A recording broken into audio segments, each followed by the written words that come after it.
Welcome back to Ed WH40K. My name is Miguel, and in this video I'm going to show you something very cool that I have been doing for the last 2 weeks. A second edition Warhammer 40k Chaos Army. So buckle up, brush liquor, because it's going to be a wild ride. Raise your hand if this experience somewhat resonates with you. Some time ago, maybe years, maybe months, you got a hold of one of those White Dwarf magazines. Your interest got piqued with the awesome illustrations and the articles that were in it. But when you got to the battle report and you saw the armies deployed and being played with, that's the moment. Yep, right there, when you fell in love with the game. This is a collection of all articles from White Dwarf, and it includes quite a few battle reports from Warhammer 2nd edition. Everything looked super fun and super colorful, which is very common for 2nd edition mid-hammer stuff. But the thing that really struck me is how small the armies were. 2nd edition was a convoluted, crazy mix bag of rules, and for that a lot of people still remembers it fondly and is trying to revive it even nowadays. That armies are not that big is no surprise to anybody that had to confront themselves with the amount of interactions and rules and events that could happen on an average game of 40k. Things such as viral outbreaks, vortex grenades, or your motorbikes exploding mid-air and hurling pieces of molten metal into your miniatures and killing them were part of the 40k experience, and I think it's something that I sorely miss on my games for Warhammer. In an age on which most games are trying to streamline their rule sets and make things easier and faster for everybody to play, I still have to advocate for something like this. Let me explain. As I become older and winning or losing a game doesn't make my ego any favors, I think that rulebooks that create the stories are more important than something that is played tight, neatly and balanced. The crunchiness of this game makes it very easy for you to have anecdotes and cool stories to tell to your friends after you play the games of that day. And that's what I'm really looking for. I want to be sucked deep into the game. I want to see vortex grenades going off on the belt of people who is trying to get close to a vehicle. I want jam packs not landing at the place that I want them to be landing at. I want to see assault cannons laying down a wall of lead and sometimes exploding because they just overheat. That crunchiness is so beautiful and fulfilling, and it has so much flavor, and this is why eBay was my next step. The biggest issue that you have when you want to recreate this type of imagery is that those miniatures are long out of production. The quick solution is always prowling eBay trying to find some deals. There are other places where you can find these secondhand, and sometimes Games Workshop does re-releases of those old school miniatures, but if you want troops and stuff like that, well, it is not easy to come by those. But a little bit of patience on eBay goes a long way, and it's very easy to find very good deals for 40k. I didn't have my mind made up for any army in particular, but when I found a very good deal on a 3rd edition starter set for Chaos Space Marines, well, the deal was done. You're going to have to agree with me that this box was a pretty good deal for the day. Please don't take this the wrong way, but people who get into the hobby and give up after a brief period of time are the best source for buying deals on eBay. Although most of the miniatures are unpainted, there is a lot of work to do with this, and that's the next thing that I'm going to show you. I also bought a couple of extra miniatures because I wanted the army to start on a good footing, but I made a big mistake. I will tell you about it later. Let's get to it. First things first is appraising the miniatures that I got on the set. There were 9 regular Space Marines and some of them were missing weapons in their hands. I also had 11 Khorne Berserkers. The same issue was apparent, some missing weapons, and some of the positions were quite unnatural, the bodies were not properly glued. These miniatures will need a little bit of extra work to make them look the way I want them to look. Inside the box there were also 3 Chaos Bikers. Just a few bits missing, but there was a bigger issue on how the bolters were glued to the motorbikes and how the arms actually fit both onto the body and the handlebar. Next in the box is the Rhino. Not well painted, not well built, lots of issues here, and this is going to require quite a lot of work. Last but not least are the other 2 miniatures. A Chaos Dreadnought, one of my favorite miniatures from 2nd edition Warhammer, which looks quite decent and will not require much work at all. And a Chaos Predator, which has its turrets glued and I think needs a little bit of extra love. So it's time to start the restoration process. The first thing that I decided to do was disassemble the two vehicles, the Predator and the Rhino. Main reason was that they were not correctly built. And secondly, unless I broke them down into smaller pieces, it would be very difficult to strip them down in the ultrasonic cleaner that I had bought for this. It took quite a lot of work on sewing, cutting and filing, but I had my miniatures ready to go into the bath of isopropyl alcohol. Why isopropyl alcohol? Well, it works perfectly with any kind of materials that you can throw at it. Metals, plastics, resin, and it doesn't destroy any of them. It didn't take much time for the paint to start chipping away already, and after washing the miniatures, I just needed to rebuild them to my liking. The All Predator kit has metal pieces that need to be filed and adjusted to fit with the plastic body. For instance, the side sponsons are comprised of several pieces which I decided to pin to make them sturdier.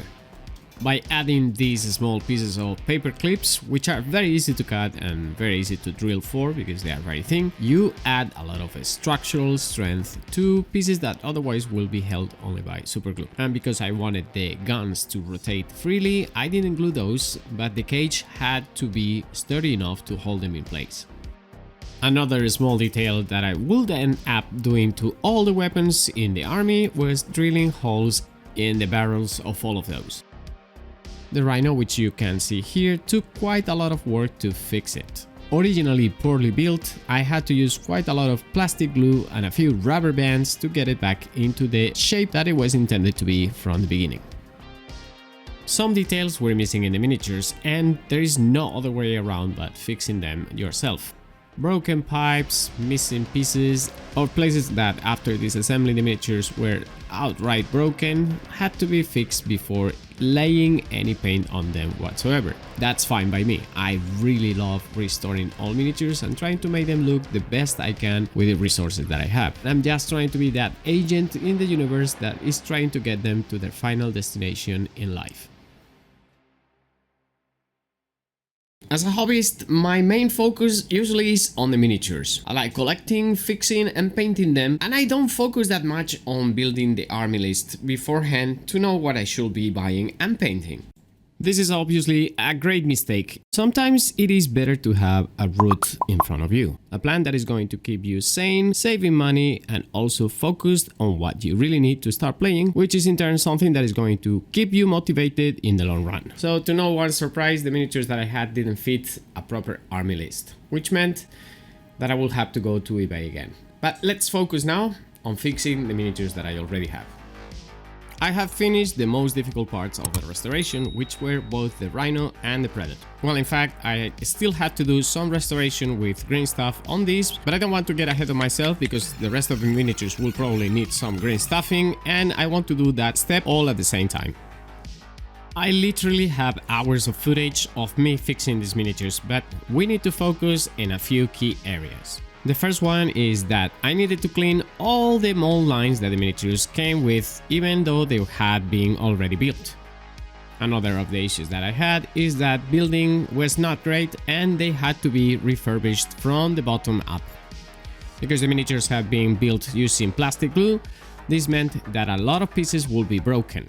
And that is going to end up being a lot of green stuff rebuilding the parts that went broken and I couldn't fix otherwise. Luckily for me, I have a big bits collection from my Chaos Warhammer Fantasy army, and those will prove invaluable to fixing the missing weapons of these Chaos Space Marines. Rearranging the weapons. We have to admit that it's not the best chainsword ever, but I think it's decent enough. Drilling the barrels of the bolt guns. And repositioning the miniatures so they will look dynamic but still also natural were the other things that I also had to do. Overall, there were lots of things to do just to get the miniatures refurbished enough to look decent for a second edition Warhammer 40k army. And there is more than one issue with not having made an army list. I soon realized that I was missing a key component for the army, a leader. I could very well go to eBay and find a decent miniature to do this. But considering I wanted my core berserkers riding a Rhino, this would mean that one of the 11 miniatures that I had will not be able to ride with them. so I had a spare. This one will be the base for my leader. The first thing that I needed to do was reposition the miniature into a more imposing pose, with an absolute intention to use as much as I could from the boxes that I have bought. I even reused the remains of the base that I had destroyed to create this leader. And then I added a couple of arms from the 5th edition Chaos Warriors Regiment box to make the miniature look more bulky and menacing. There were a couple of things that needed to be done though. Lots of stuff had to be filled in with green stuff, and I wanted to sculpt some details to make it look like a Night Lord's Space Marine. So skulls and bat wings it is. Let me tell you a secret, if you want to be a Night Lord, you need a bat crotch. I was also one backpack short, and I didn't want to pay a stupid price for a piece of plastic on eBay. So I decided to create my own with some bits and bobs here and there, and once again, a little bit of green stuff.